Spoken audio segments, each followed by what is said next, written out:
известном итальянском фильме сотрудники офиса не могли дождаться 6 часов вечера, чтобы поскорее оказаться у себя дома. Ради этого они даже готовы были выпрыгнуть из окна. Но для работников аппаратной национальной телерадиокомпании стрелки, показывающие 6, ничего не значит. Ведь их рабочий день, а точнее ночь, только начинается.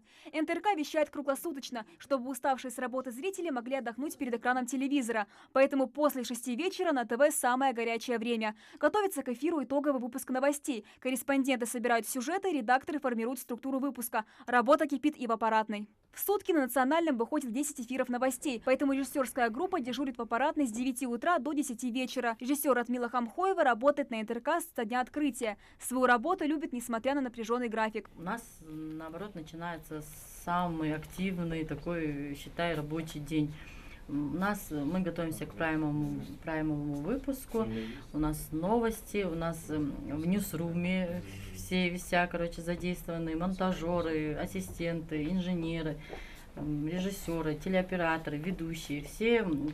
Одна команда выходим в прямой эфир в 9 часов вечера. У нас выпуск заканчивается в 21:40. Казалось бы, что вот мы уже уходим домой, но у нас есть коллеги в соседней аппаратной, которым мы передаем эстафету, и они уже продолжают свою уже ночную смену.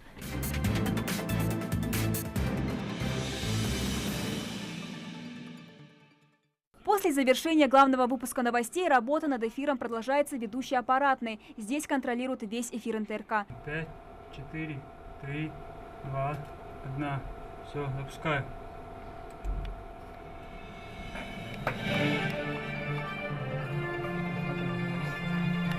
Работают сотрудники круглосуточно, через день сдавая пост второй дежурной группе. Эфир выстраивают, следуя программной сетке. Программы, которые выставляем мы на сегодняшний день.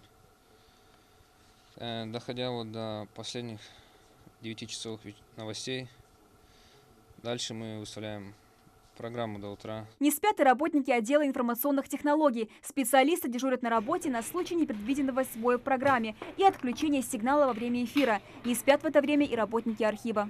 Сотрудники архива остаются на дежурство круглые сутки для того, чтобы в любое время скинуть информацию в архив и при необходимости выдать флешку операторам на выезд. Потому что в любое время ночью могут быть форс-мажорные обстоятельства, и операторам необходима флешка. И они в эту же ночь должны принести видеоматериал в архив. Круглосуточная трансляция на национальном – это труд десятка людей, которые отдают любимому делу все свободное время, чтобы радовать своих телезрителей. Амина Бокова, Адам Далаков, Новости 24.